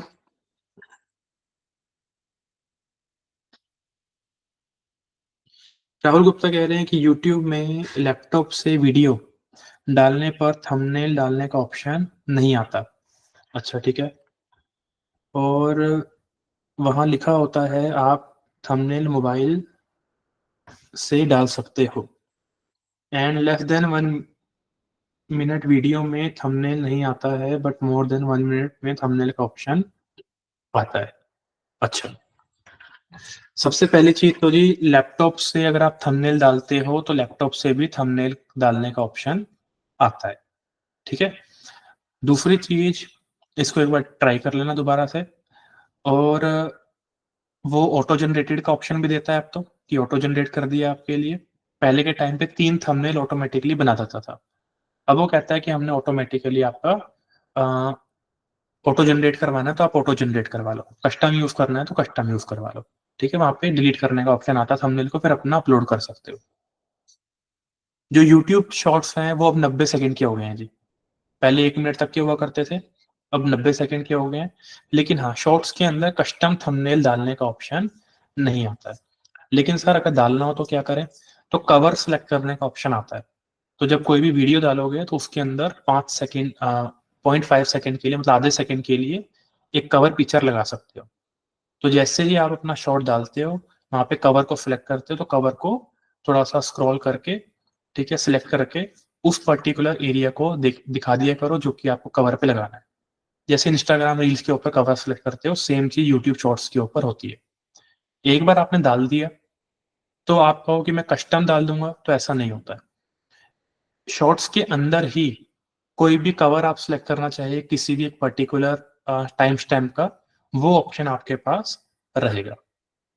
क्लियर है? और अब 90 सेकंड का हो गया शॉर्ट्स। अपडेटेड रहो डिजिटल मार्केटिंग में हो तो। चलिए डेट्स इट। एक और क्वेश्चन आया है क्या? हाँ, ये क्वेश्चन आया कि राहुल कुमार कह रहे हैं, सर मैं एड्स को स्टेज में करने का सोचा है, awareness for cold audience 25% of total ad budget, ठीक है। Traffic and engagement for warm audience 35% of the total budget, then sales की conversion ad 40% of the total budget. मुझे ये समझ में नहीं आ रहा है कि अवेयरनेस एंगेजमेंट कन्वर्जन एड में कंटेंट में क्या फर्क होता है। लाइक एक सूट है तो उसको अवेयरनेस के लिए कैसे कंटेंट बनाए। देखो क्या हो रहता है कि जो आपने चीज बताई वो बिल्कुल अच्छी चीज है, लेकिन जिस चीज को आप बेचना चाह रहे हो उस चीज के लिए अच्छी नहीं है। समझ रहे हो? एग्जाम्पल, जो सूट है वो कोई भी पर्सन लेना पसंद करेगा, क्योंकि ऑलरेडी लोग उस चीज को परचेज कर रहे हैं। आप कोई नई चीज नहीं बेच रहे हो कि मार्केट में उस चीज के बारे में अवेयरनेस करनी पड़ेगी। लोग ऑलरेडी सूट के बारे में अवेयर हैं, लोग ऑलरेडी ऑनलाइन सूट्स खरीद भी रहे होंगे। तो उस केस के अंदर अवेयरनेस कैंपेन काटा मार दो, एंगेजमेंट कैंपेन काटा मार दो, सिर्फ और सिर्फ सेल्स कैंपेन चलाओ।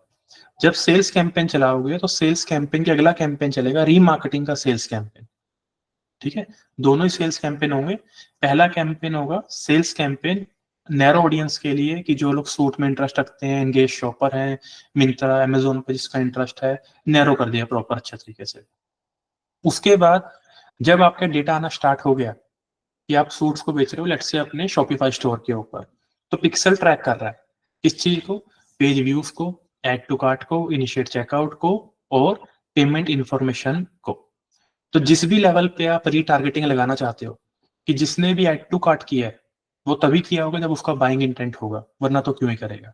जो चेकआउट तक चला गया वो तो बड़ा ही अच्छा कस्टमर होगा, वह खरीदने वाला था, बेचारा ने खरीदा नहीं। तो ऐड टू कार्ट को पहले पकड़ के चलो। तो जितने भी लोगों ने ऐड टू कार्ट किया हुआ है उन लोगों को रीमार्केटिंग करो दोबारा से। कोई अवेयरनेस, कोई एंगेजमेंट करने की नीड नहीं है जी, ठीक है। अवेयरनेस एंगेजमेंट की नीड वहां पे पड़ती है जब एक नया ब्रांड आप लॉन्च करते हो, लोगों को पता ही नहीं है आपके ब्रांड के बारे में, राइट। तो जब लोगों को आपके ब्रांड के बारे में नहीं पता है तो पर्सन को लगता है कि यार मैं थोड़ा सा पहले अवेयर तो करूं, सामने वाले पर्सन के साथ थोड़ा सा एक बॉन्ड तो मेरा क्रिएट हो, उसके बाद फिर मैं शुरू करूंगा इस चीजों को बेचना। एग्जाम्पल, कोई पर्सन है जिसने, लेट्स से क्या एग्जांपल पकड़े, डिजिटल मार्केटिंग है ना, डिजिटल मार्केटिंग में पकड़ लेते हैं। किसी ने सोचा मैं फेसबुक एड्स का बड़ा अच्छा कोर्स बनाकर बेचूंगा। अब मार्केट में तो ऑलरेडी फेसबुक एड्स के कोर्स लोग बेच रहे हैं। उसके माइंड में आया कि यार फेसबुक एड्स के लिए ना एक वीडियो बनाता हूँ, लीड जनरेट करता हूँ, वेबिनार करता हूँ, लोगों को बुलाता हूँ, बेचता हूँ। अब उसके माइंड में आया कि ये करूंगा तो बड़ा ओल्ड फैशन वे है, मजा नहीं आएगा, थोड़ा सा एडवांस मेरे को चलना चाहिए। तो उसके माइंड में आया कि क्यों ना मैं जितने भी लोग फेसबुक एड्स चलाते हैं उन लोगों के सामने अपनी एड दिखाऊं अवेयरनेस की, कि वो मेरे कंटेंट को थोड़ा-सा कंज़्यूम करना शुरू करें। मैंने फेसबुक ऐड के हैक्स बता दिए, मैंने थोड़ा टारगेटिंग करने के तरीके बता दिए, मैंने कस्टम ऑडियंस के बारे में बता दिया, मैंने जो अच्छा आरओएस निकालने के लिए थोड़ा बता दिया, मैंने पिक्सल के बारे में थोड़ा हैक बता दिया। ऐसे मैंने 10-15 वीडियो बनाई और मैंने ऐड चलाई, सिर्फ़ उन लोगों को दिखाई जिनका इंटरेस्ट है फेसबुक एड्स के अंदर। कौन-सी ऐड थी? फेसबुक एड्स से। उसके बाद मैंने सोचा कि अब इन लोगों को थोड़ा-सा एंगेज करते हैं अपनी प्रोफ़ाइल के साथ। तो मैंने थोड़े-से पोल्स चलाना स्टार्ट कर दिए, कुछ क्वेश्चन्स मैंने अ, बनाने शुरू कर दिए कि चलिए ठीक है, अगर लेट्स से कि अगर 50 लोग अ, लेट्स से मैंने ₹500 की ऐड चलाई और ₹500 की ऐड चलाने के बाद मुझे 50,000 की रीच आती है। तो मुझे बताइए कि मेरे को अगर सीटीआर कैलकुलेट करना है, तो मेरा सीटीआर कितना निकल कर आएगा? कमेंट सेक्शन में बताइए। यहाँ से मैंने क्या किया, एंगेज करना शुरू कर दिया कि पर्सन अब मेरे लिए थोड़ा-सा एंगेज हो रहे हैं। जब मैंने देखा कि पर्सन मुझे जान चुका है, मेरे साथ एंगेज हो रहा है, ऑब्वियस सी बात है फॉलो तो कर ही चुका होगा, फिर मैं अपने असली चीज़ के ऊपर आऊँगा, now I will run my sales campaign. और सेल्स कैंपेन के लिए मेरे पास तो डेटा है क्योंकि पिक्सल तो पहले ही था। तो पिक्सल जब कनेक्टेड था तो पिक्सल ये भी पकड़ता है कि किसने मेरे वीडियो के साथ एंगेज किया, किसने मेरे अकाउंट को फॉलो किया, किसने मेरे वीडियो को लाइक किया, किसने मेरी वीडियो को कमेंट किया, पिक्सल हर एक चीज़ पकड़ता है। तो जो पिक्सल पिक्सल वेबसाइट के लिए नहीं होता जी सिर्फ़, मैं बता देता हूँ, पिक्सल आपके फेसबुक अकाउंट के लिए भी होता है।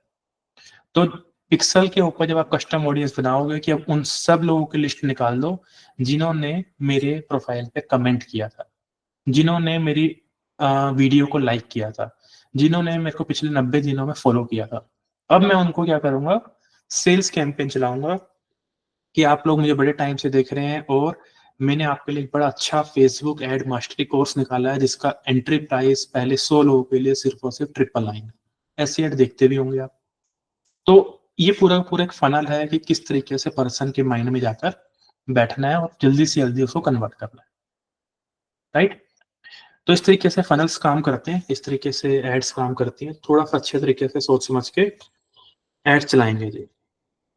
Personal Gmail, professional uh, Gmail for work में क्या डिफ़रेंस होता है? डिफ़रेंस सिर्फ़ इतना होता है कि आपके बिज़नेस का नाम आगे लग जाता है। मेरा ये बिज़नेस का नाम है लेट्स से यूथ बाबा, तो जो मेरी पर्सनल ईमेल होएगी वो होएगी tarun@gmail.com, बिज़नेस ईमेल होएगी वो होएगी tarun@youthbaba.com, बस इतना ही डिफ़रेंस है। सुमन कह रहे हैं कि सर हमारी एक डिजिटल कंपनी है, मैंने उसकी जीमेल आईडी बनाई है और फ़ेसबुक में भी पेज बनाया हुआ है बट वो पेज अपनी पर्सनल फ़ेसबुक पे बनाया है, ठीक है? जिससे कि मैं प्रैक्टिस कर सकूँ, क्या ये ठीक है या फिर कंपनी के ही सेपरेट फ़ेसबुक आईडी नहीं ऐसा कुछ नहीं है। कंपनी का पेज होना चाहिए, आईडी नहीं होती है कंपनी पेज होता है। आईडी तो ह्यूमन की होती है। ये मैंने समझाया तो था आपको सोशल मीडिया मार्केटिंग के अंदर कि प्रोफ़ाइल क्या है? प्रोफ़ाइल का मतलब है फ़ेसबुक के लिए एक नया यूज़र आया है। फिर एक यूज़र के पास ऑप्शन है या तो पेज बना लो या ग्रुप बना लो या इवेंट बना लो। तो आपने डिसाइड किया मैं पेज बनाऊँगी अपनी कंपनी का, लेकिन बनाया किसने? ह्यूमन ने बनाया। तो आईडी किसी की भी हो सकती है, कंपनी का पेज होगा, कंपनी की आईडी नहीं होगी। यूथ पावर अकेडमी का पेज है, आईडी नहीं है। ठीक है? चलिए राहुल कह रहे हैं कि सर ई-कॉमर्स में अवेयरनेस एड्स के लिए कौन-सा कैंपेन रन करें? क्योंकि एक तो अवेयरनेस कैंपेन होता है और एक सेल्स कैंपेन में भी रीच का ऑप्शन होता है। ये चीज़ मैंने अभी आपको बता दिया है कि ज़रूरत नहीं है। वूकॉमर्स वेबसाइट में नंबर और ओटीपी वाला ऑप्शन कैसे ऐड करें? इसके लिए एक प्लगइन यूज़ कर सकते हैं जिसका नाम है डिजिट्स। पेड प्लगइन है, मिल जाएगा। डिजिट्स यूज़ कर सकते हैं। यूज़र नेम पासवर्ड की जगह ओटीपी का मेथड आ जाएगा। डन?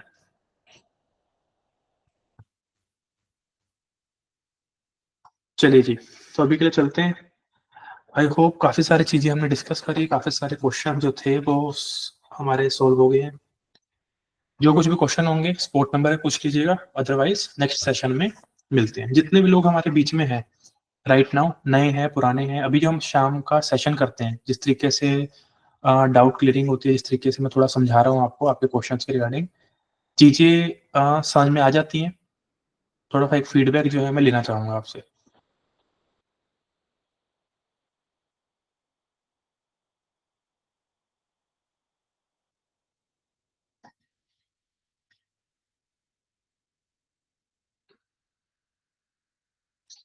चलिए yes yes yes and yes, चलिए ठीक है, थैंक यू सो मच। दोबारा को याद करा रहा हूँ, कल मॉर्निंग में 3 असाइनमेंट ऐड करवाऊँगा सोशल मीडिया मार्केटिंग के मॉड्यूल में, आपके काउंसलर आपको नोटिफ़ाई करेंगे, ज़रूर देखिएगा। और अगर आप उसका अप्रूवल देते हो कि yes this is the best thing for you, तो हम सारे के सारे जितने भी वीडियोज़ हैं, जितने भी आपके क्लासेस हैं, सबके साथ में असाइनमेंट्स ऐड कर देंगे, राइट? चलिए, तो अभी के लिए चलते हैं। This is your friend Tarun, the founder and CEO of you. अच्छा, एक चीज़ और। मेरा एक इंस्टाग्राम हैंडल है tarun.youthblog, मैं लिख रहा हूँ यहाँ पर, ठीक है? इंस्टाग्राम के ऊपर, उसके ऊपर दोबारा से एक्टिव आ रहा हूँ कल से। तो tarun.youthblog, इसके ऊपर मुझे कनेक्ट कर सकते हो। कुछ लोग होते हैं कि मेरे को डायरेक्टली कोई मैसेज भेजना चाहते हैं, ठीक है? ईमेल का ऑप्शन तो मैंने दिया हुआ है। इसको मैं पर्सनली मैनेज करता हूँ, इस वाले हैंडल को। कंपनी का तो सोशल मीडिया वाले करते हैं, इसको मैं पर्सनली करता हूँ। तो इसके ऊपर डेफिनेटली मेरे साथ टच में रहिएगा इंस्टाग्राम के ऊपर, राइट? tarun.youthblogger। अब चलते हैं। This is your friend Tarun, the founder and CEO of youthbloggeracademy.com, signing off. Bye bye.